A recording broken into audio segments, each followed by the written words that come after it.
I subscribed to Lily Rose's OnlyFans on a Tuesday night in March, after scrolling through my feed with nothing else to do. I was 34, lived alone, and worked as an accountant, where nobody talked about anything except spreadsheets. Her profile said she was a model who lived in the same city.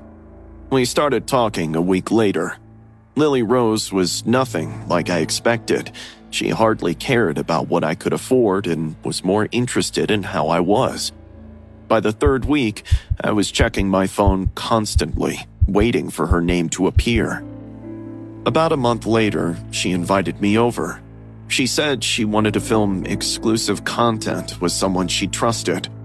Her address was in a quiet suburb, and she told me she'd be waiting for me the following evening. Every rational part of my brain told me to turn her down.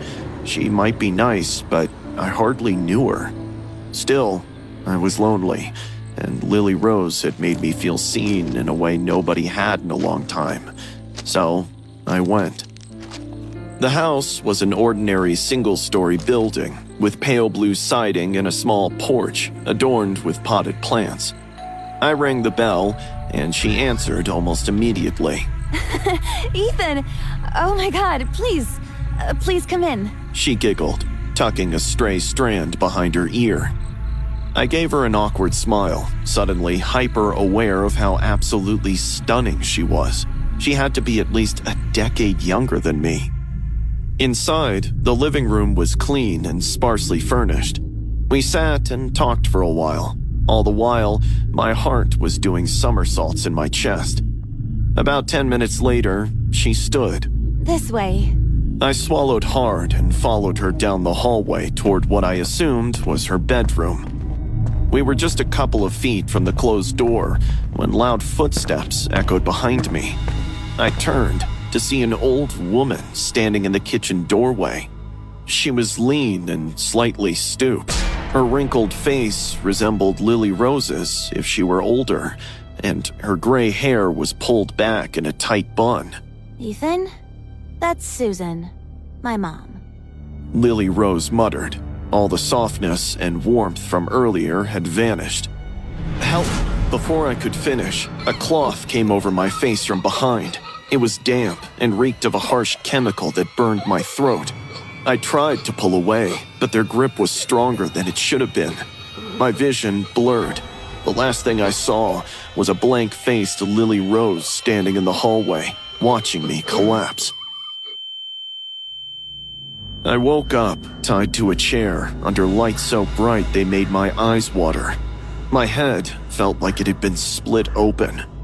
I looked around and realized we were in an unfinished basement, with cameras on tripods positioned around me. Susan stood in front of me, studying me as if I were a piece of furniture. Lily Rose was behind one of the cameras.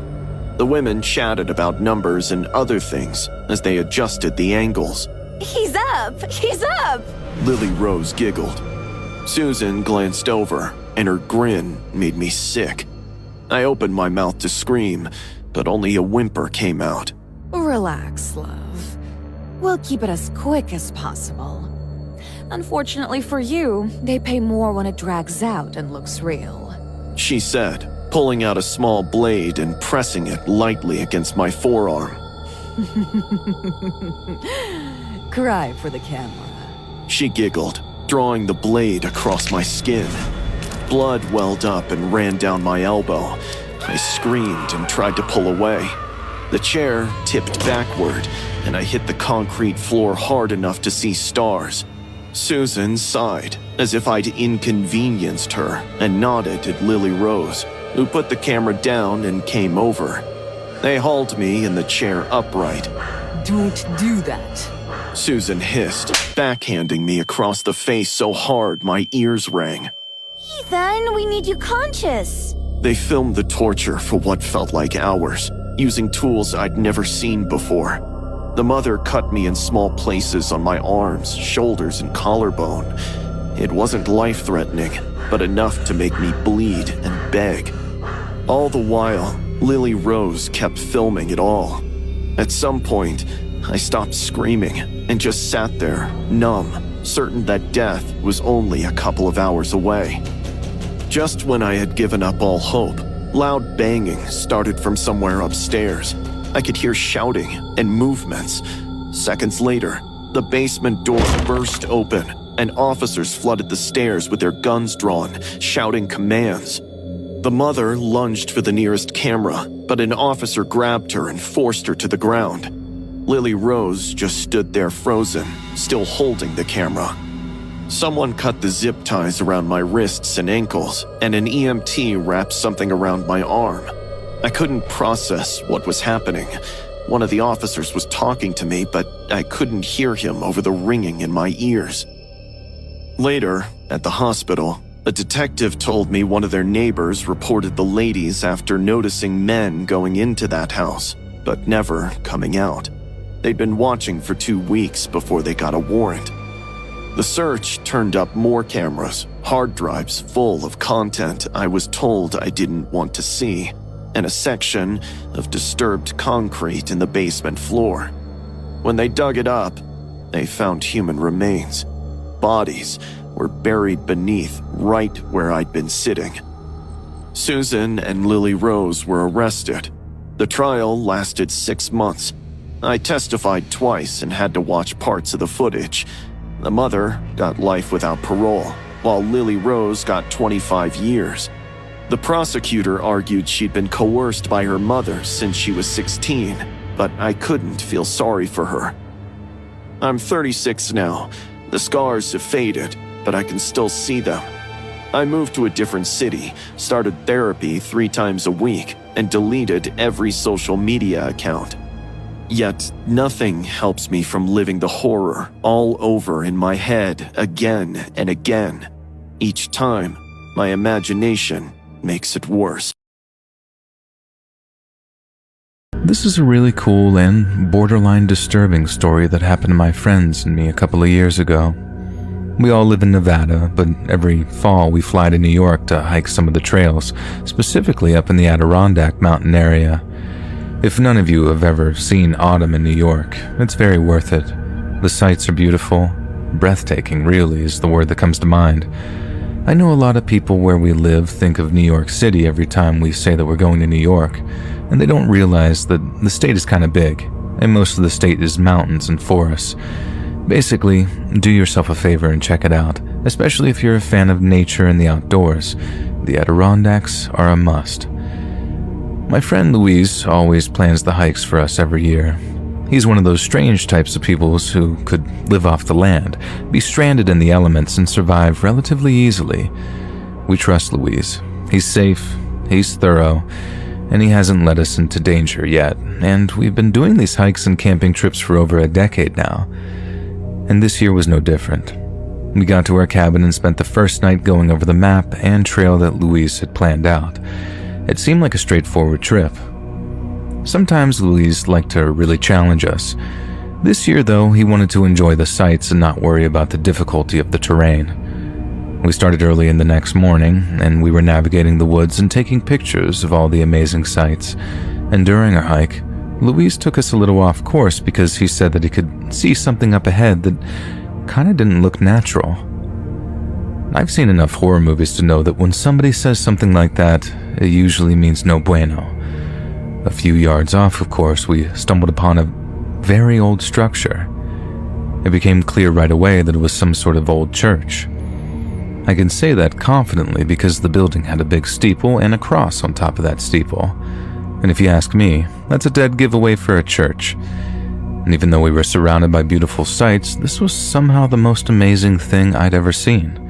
We were deep in the woods, and not in the areas that people hike typically. The fact that a building like this was in the woods and in the condition that it was truly amazing. After a bunch of pictures, we went inside the church, and I'm doubling down by saying that this was the coolest thing I'd ever seen with my own eyes. It was like stepping into a time machine. Inside the church were several rows of wooden benches that led to a small wooden altar at the back of the church. I remember seeing a giant wooden cross, and there were candles everywhere. Obviously, the candles were burned down to nothing, and there was wax all over the wooden floorboards of the church. On the floor in between one of the benches was an old Bible. It was so old that you couldn't even see what the words said anymore. And to this day, I still have that Bible on my bookshelf because it was an awesome conversation starter that obviously leads to this story. We hung around inside of the church for a while, just sort of taking in the awe of the situation. We talked about possible conclusions about who used the church, but every answer we came up with still made no sense, mainly because there wasn't anything else near the church, at least nothing that we could find. No other buildings, or even remnants of buildings. And while we were hanging around the church, Louise noticed something weird. Behind the altar were a couple of floorboards that sounded sort of different than the other ones that we were walking on. Louise moved the wooden altar out of the way to reveal 2 hinges, and this amazing discovery of ours was about to get even cooler. Not only did we find a church in the middle of nowhere, but we now had found a weird door in the floor of that church. We shone our lights down into the hole, but it just looked like a dark and dusty hole in the earth. We could see the dirty ground, and I would guess it was most likely 8 feet down. I got on my stomach and practically was hanging into the hole. I wasn't sure, but I thought that I could see paintings or something on the wall. Without giving my friends any chance to decide, I just jumped inside and simultaneously told them that I wanted to check it out. And what a sight to behold once I was down there. There were indeed paintings all over the walls. They appeared to be stone walls, but I'm not an expert. The paintings were nothing of note that I could tell. Symbols of weird things that I can't really describe. Nothing really offensive, and it didn't look like any sort of language that I could recognize, which isn't saying too much. I'm sure that it was religious symbology, but I'm not religious, so I have no idea. While I was mesmerized by the weird symbols, my eyes were directed to the back of the dark square room. There was a small boarded-up hole in the wall. It was an intentionally boarded-up hole with wooden planks and nails. I was shouting to my friends what I was seeing as I was going, and I told them that I was going to break the boards down and see what was in there. I could hear Louise screaming up above me, but I just sort of ignored him. I ripped the planks down and shone my light in the hole. It was as dark as my light could see. The weirdest part was the heat coming from the hole. It was legitimately warmth coming out of that hole. It was a little too tight for me to crawl into, so unfortunately I never got to see any further. Our lights were powerful too, and the fact that it was just continued darkness is what really amazed me. Once my friends pulled me back up, they each took a turn inspecting the hole in the wall, and we felt like explorers. This was the first time in all the years that we went hiking that I felt emotions like this. We eventually decided to finish our hike, and when we got back to the cabin, Louise informed some park rangers or someone like that about the church and what we found. The ranger said that we went way off course, even though Louise disagreed with him. The ranger told Louise that the hole supposedly led to some collapsed mine from a long time ago. He said the hole in the wall eventually gets tighter if you crawl through it, and it becomes too much of a hazard, and that's probably why it was blocked off. We tried doing more research about the area, and we found some info, but nothing that gave us direct answers. There were mines in the area, so it does make sense. Either way, this was one of the coolest things I'd ever seen, and the more we thought about it, the more unnerving the story became, though. What if people were down there when it collapsed? Why did the church have to have a path to the mines anyways? There was just so many questions. But what do you think? Do you really think it was some sort of mine entrance, or something else entirely?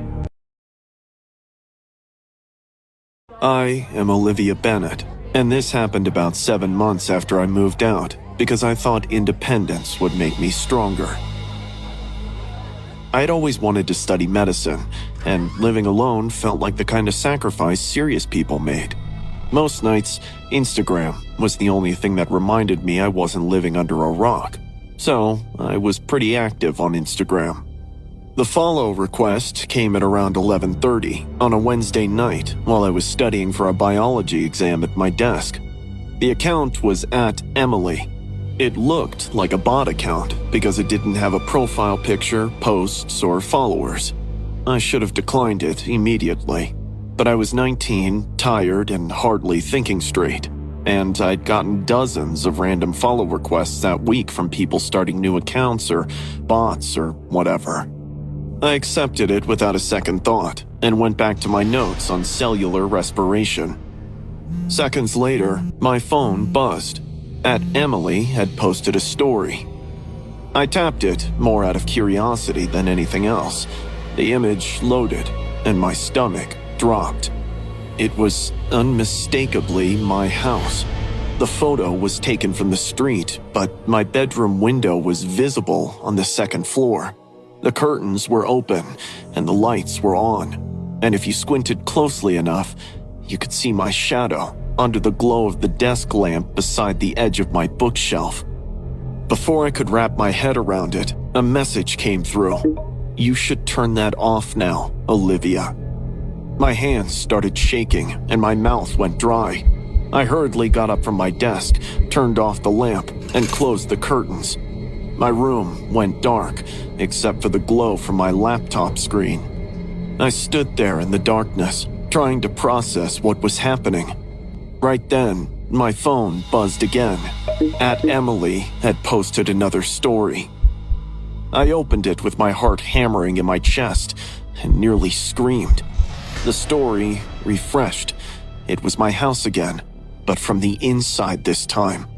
The photo was taken low to the ground, like someone was crouched in my hallway with the camera pointed straight at my bedroom door. My chest tightened. They were inside my house, close enough to move through it, take photos, and post them while I stood frozen in my dark room, afraid to make a sound. I hurriedly ran and locked my bedroom door before grabbing my phone and dialing 911. I kept pressing my head against the door to listen for sounds as the call connected and the operator answered.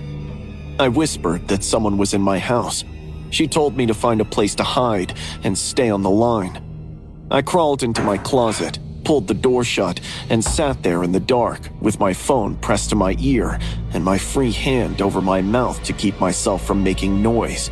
I could hear soft shuffling in the hallway, followed by a low giggle that made my stomach twist.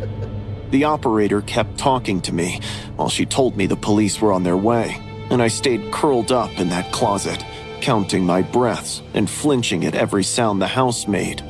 At some point, I checked Instagram again. The account had gone offline, but hadn't taken the photos down.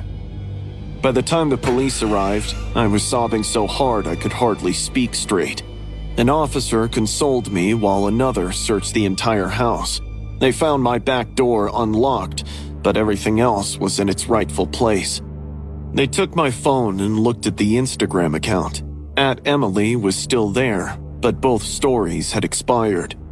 One officer took screenshots anyway and asked if I knew anyone named Emily. I told them I didn't. They filed a report and told me to change my locks and install cameras. One officer suggested I stay somewhere else for a few days. I called my parents and they drove over to get me at 2 a.m. I never set foot in that house again. My parents moved my stuff out over the next week while I stayed with them. We put the house on the market a month later. I completed pre-med and chose a university in another state. I will graduate in 6 months, but the cops have yet to trace them. I don't think they ever will. The @Emily account disappeared completely the next day, as if it had never existed. They tracked the IP address to a public library 3 towns over, but the security footage from that night had already been recorded over by the time they checked. I have tried putting it past me and moving on, but the episode still lingers somewhere in the back of my mind. And I can't help but replay the night over and over in my head. Who were they? What did they want? How did they know exactly where my house and room were? I wonder if they're still out there and have found someone else to follow. Someone whose bedroom window is visible from the street and who accepts follow requests from blank accounts at 11:30 at night without thinking twice.